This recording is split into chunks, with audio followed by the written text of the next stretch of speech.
और मेरे बाबा के भक्तों, आप लोग कैसे हैं? उम्मीद करती हूँ सब बढ़िया होंगे, फर्स्ट क्लास होंगे। देखिए, आदमी के पास जो रुपया पैसा है, इस चीज को हमेशा अपने दिमाग में बैठा करके रखिएगा कि ये जो आपका रुपया पैसा, धन शोहरत, ऐश आराम, ये सब यहीं रह जाना है। कुछ भी साथ नहीं जाएगा। साथ जाएंगे तो सिर्फ और सिर्फ आपके कर्म। हम सांसारिक भोगों में, सांसारिक सुख में ये चीज भूल जाते हैं कि ये सारी चीजें क्षणिक हैं, ये नश्वर हैं, ये नष्ट हो जाएंगी। सारी चीजें ऐसी नहीं रहेंगी। एक दिन सबको भगवान के पास जाना है। और जैसे होता है ना कि एक इंसान, एक युवा और एक बच्चा परीक्षा देता है स्कूल में, कॉलेजेस में, और उत्तीर्ण होने पे उससे अच्छे नंबर मिलते हैं। यहाँ हमारे पास, अगर हम भगवान के पास जाएंगे तो साथ जाएंगे सिर्फ और सिर्फ हमारे कर्म। ये हम यहाँ परीक्षा देने आए हैं कि हम कैसे परीक्षा में उत्तीर्ण होते हैं। अच्छे नंबरों से उत्तीर्ण होंगे तो सीधे स्वर्ग मिलेगा। और हर इंसान स्वर्ग ही जाना चाहता है। नरक कौन कौन जाना चाहता है? जरा सोचिएगा, कोई नहीं जाना चाहता। तो ये हमारी कर्म स्थली है। यहाँ हम भेजे गए हैं कर्म करने के लिए। और ऐसे कर्म करिए कि जब ऊपर जाए ना, भगवान के पास जाए, तो जो आपका रिजल्ट हो वो बिल्कुल A1 हो, नंबर 1 हो, उसमें कोई भी कमियां ना हो। ठीक है, थोड़ी बहुत त्रुटि तो हर इंसान में होती है, क्योंकि हम इंसान हैं, हम भगवान नहीं हैं। लेकिन कोशिश यही करिए कि परीक्षा में अच्छे से अच्छे नंबरों से पास हों। और जो कर्म करने के लिए हमें भेजा गया है वो कर्म हम बहुत अच्छे से करें। और हमें भगवान ने विवेक दे के भेजा है, बुद्धि दे के भेजी है। इसीलिए तो जानवर बनाए हैं जिनके पास कोई बुद्धि, कोई विवेक नहीं होता है। लेकिन इंसान के पास बुद्धि भी है, विवेक भी है। तो उस विवेक का सही यूज करिए। कहाँ कैसे यूज करना है ये आप पर छोड़ा है भगवान ने। उस विवेक को, उस बुद्धि को अच्छे कामों में लगाना है या बुरे कामों में लगाना है, ये सब आप पर निर्भर करता है। आप ये डिसाइड करते हैं कि आपको इस रास्ते जाना है कि उस रास्ते जाना है। रास्ता आप डिसाइड करते हैं। भगवान ने तो आपको विवेक दे के भेजा है, बुद्धि दे करके भेजी है। रास्ता चुनना आपका कर्म है, आपका कार्य है। और अगर अच्छे मार्ग पर चलेंगे, अच्छे कर्म करेंगे तो सीधे स्वर्ग मिलेगा। और हमारे कर्म समाप्त होते ही हमें बुला लिया जाएगा। फिर हमारे अंक डिसाइड होंगे, हमारे मार्क्स दिए जाएंगे वहां पर। तो हर इंसान को अपने कर्म रूपी परीक्षा में उत्तीर्ण होना है, अव्वल नंबर से उत्तीर्ण होना है, डिस्टिंक्शन लाना है। जैसे पहले होता था ना, 75 के ऊपर होता था तो डिस्टिंक्शन माना जाता था। तो इस कर्म रूपी परीक्षा में हर इंसान को डिस्टिंक्शन से पास होना है, अच्छे नंबरों से पास होना है। तभी तो ऊपर जाएंगे। तो जैसे यहाँ भगवान ने हमें ऐश और खुशी और वैभव दिया है, वैसे ही वहां भी हमारे कर्मों के हिसाब से हमारी जगह निर्धारित होगी। और हर व्यक्ति स्वर्ग ही जाना चाहेगा, नरक कोई नहीं चुनना चाहेगा। अभी तो देखिए, इस जन्म में जिसका जन्म अच्छा है, जो बहुत खुश है, बहुत ऐशो आराम से रह रहा है, उसको भगवान ने उसके पिछले जन्म के कर्म के हिसाब से ये जन्म दिया है। आपको भी अगर अपना जन्म अच्छा चाहिए या भगवान के सानिध्य चाहिए, भगवान के पास रहना है, तो कर्म अच्छे करने पड़ेंगे। और यही अगर हर व्यक्ति अच्छा कर्म करेगा, हर व्यक्ति जब भगवान के पास जाएगा तो उसे फिर बहुत अच्छा, या तो भगवान जन्म देंगे या फिर बहुत ही कोई अव्वल होगा, बिल्कुल ही टॉप क्लास होगा, तो वो भगवान के सानिध्य में उनके पास रहेगा। अब ये आपको डिसाइड करना है कि आपको क्या करना है, क्या करना है। अगला जन्म भी अगर किसी का अच्छा है तो वैसा ही चाहिए, किसी का खराब है तो क्या फिर उसको वैसा ही खराब जन्म चाहिए? खराब इन द सेंस की होता है ना, कुछ लोगों के पास नहीं इतना होता है, वो ऐशो आराम की जिंदगी नहीं जी पाते हैं, तो क्या उसको फिर से वही चीज चाहिए? नहीं चाहिए होगी, किसी को नहीं चाहिए होगी। सबको सुख, देखिए, सबको अच्छा लगता है, तो उसके लिए कर्म करने पड़ते हैं। तो अभी से मेरे दोस्त, मेरे जो भी भाई बहन है, अपनी जिंदगी को सुधारें, अच्छे कर्म करें, ताकि पूरा जितने भी आपके जन्म हो ना, सब अच्छे से यश, शोहरत, धन, ऐश, आराम और आनंद इन सब के साथ व्यतीत हो, क्योंकि ये सब और सब आप पर निर्भर करता है, आपके विवेक पर निर्भर करता है, आपकी बुद्धि पर निर्भर करता है। और अच्छे कर्म करना, भविष्य पर मत छोड़िए। भविष्य किसने देखा है? अरे हमें तो आज का ठिकाना नहीं है, कल किसने देखा है, कल क्या हो। तो आपकी जो भी उम्र है, ये नहीं कि अरे अभी तो बहुत टाइम है, सुधर जाएंगे 50 साल के ऊपर, 60 साल के ऊपर। किसने देखा है कि आपकी उतनी लाइफ है भी कि नहीं है?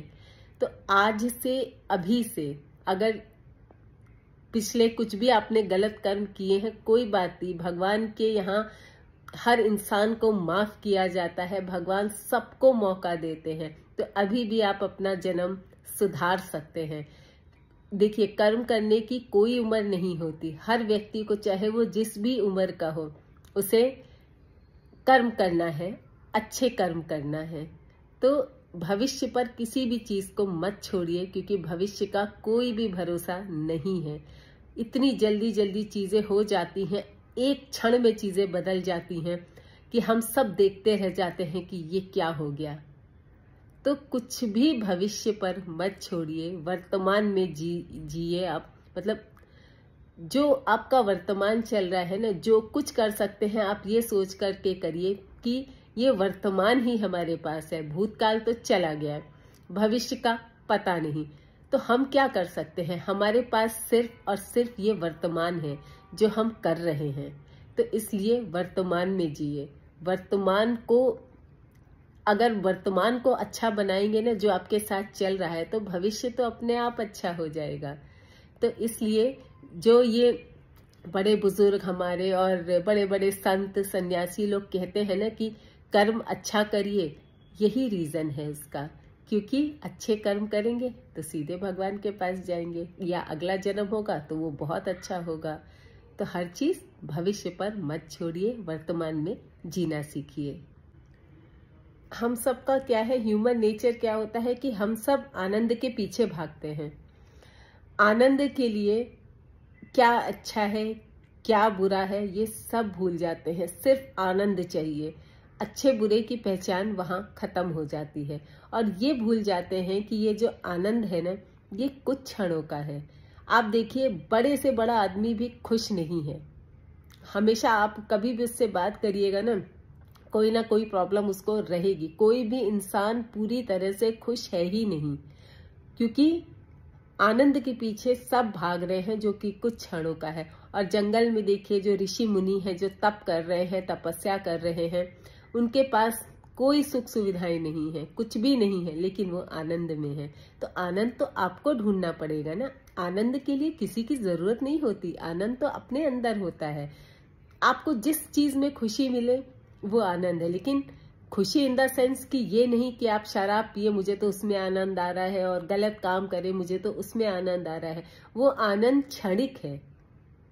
सत्य के पीछे भागिए। सत्य क्या है? सिर्फ और सिर्फ प्रभु, ईश्वर। ईश्वर ही सत्य है। ये सारे आनंद क्षणिक हैं, ये क्षण भंगुर है, ये थोड़े दिन में नष्ट हो जाएंगे, चले जाएंगे। ये चीज देखिए, कोई भी चीज स्थिर नहीं रहती है। संसार का नियम है, समय का पहिया घूमता है। सिर्फ और सिर्फ जो सत्य है ना, वही अडिग रहता है। जो सच्चा इंसान है ना, वही अडिग रहता है। बाकी ये सब चले जाते हैं, सारे आनंद चले जाते हैं, सारा ऐशो आराम वैभव सब चला जाता है। जब आप मृत्यु की शैया पर लेटते हैं ना, तो ये सब आपको, वो चीजें आपके अंदर घूमती हैं कि आपने जीवन में क्या किया, आपने अपने लिए क्या किया।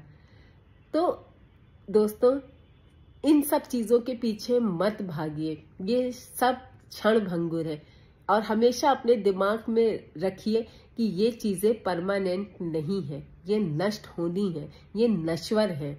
तो अगर इस सब चीजों को अपने दिमाग में रखेंगे ना, तो आपसे कभी कोई गलत काम होगा ही नहीं। और जो जंगल में रहने वाले ऋषि मुनि क्यों खुश हैं? क्योंकि उन्होंने अपने अंदर के आनंद को जाना, और जिसने परम आनंद प्राप्त कर लिया ना, उसने ईश्वर को प्राप्त कर लिया। तो आनंद आपके अंदर है, उस आनंद को महसूस करिए, उस आनंद को फील करिए। उस आनंद के लिए किसी की जरूरत नहीं है। एक अकेला इंसान भी आनंदमय हो सकता है। जो 50 लोगों के बीच में घिर के भी जो सुख नहीं मिलेगा ना, वो एक अकेले इंसान को मिलेगा। अगर वो आनंद कहाँ लेता है? सत्य में आनंद लेता है। सत्य कौन है? ईश्वर। और जिसने अपने अंदर के आनंद को समझ लिया ना, वो इंसान अकेला खुश है। और जिसने इस आनंद को नहीं समझा, वो इंसान भीड़ में भी अकेला है। तो आनंद को समझिए। और जिसने इस आनंद को समझा ना, वो व्यक्ति कभी निराश नहीं होगा। बड़ी से बड़ी मुश्किल को ऐसे चुटकियों में हल कर लेगा।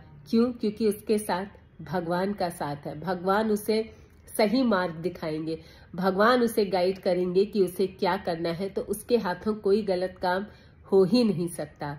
तो सत्य का साथ चुनिए, भगवान को चुनिए।